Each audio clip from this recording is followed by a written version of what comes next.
Okay, grade 12, so this is part 2 of the video that I didn't press record, take 2. Okay, so we're talking about Huntington's chorea, where it's an autosomal dominant disorder, where you have one dominant gene that causes the disorder. Click, I've got a helper.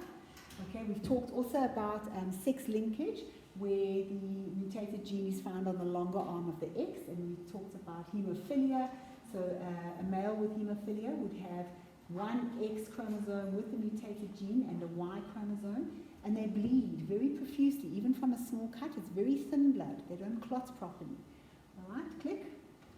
And remember Queen Victoria's family, so she was a carrier, so a half-colored in circle, and her son Leopold had it, and her daughters, Beatrice, Alice were carriers, and so on and so on. So through the family, there were a number of males that ended up having hemophilia. Click.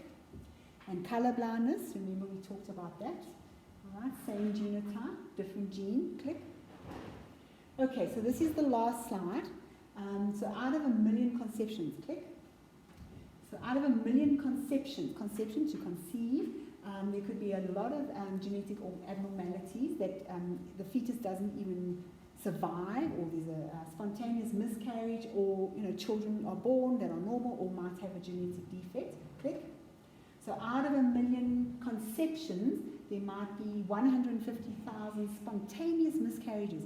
So in other words, the embryo, for whatever reason, because there's something wrong with it genetically, doesn't even implant, or it implants and then something goes wrong and it's miscarried. And 850 live births. Click. Okay, so of the spontaneous miscarriages, they could have chromosomal abnormalities like Down syndrome, because you get a whole range of Down syndrome, from very severe to moderate to people that you would hardly even know they had it because they've got very few symptoms and they lead successful lives, and there are models with Down syndrome and people with companies, etc.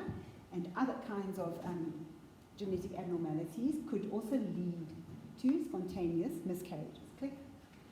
Over here. So of live births, so 833,000 odd could survive to become children, but there could be some very early deaths of the baby after it's born. So those are called perinatal deaths. And of the children that survive, they could have chromosome abnormalities like Down syndrome, etc. Okay.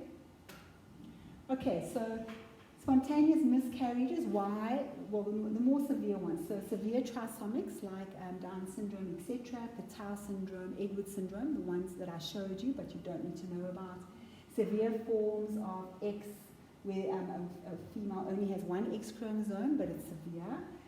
Triploids, in other words, 3 sets of chromosomes. We know that those fetuses, well, they don't even survive. The embryo won't even survive, even tetraploids, etc. And then of the children that have, the surviving children that have chromosomal abnormalities, about 1,500 could be, children with Klinefelter syndrome or Jacob syndrome, which I showed you, but you don't need to know, or females with Turner syndrome, etc. Metafemales, you might remember. Okay, autosomal trisomic, so Down syndrome children and maybe some Edwards and Patau syndrome children also survive. And other abnormalities. There are so many, okay? These are just a few that we've been talking about, and you just need to be aware of the main ones, and there's some lovely information in your textbook as well. So next week, we start with genetic engineering. Goodbye.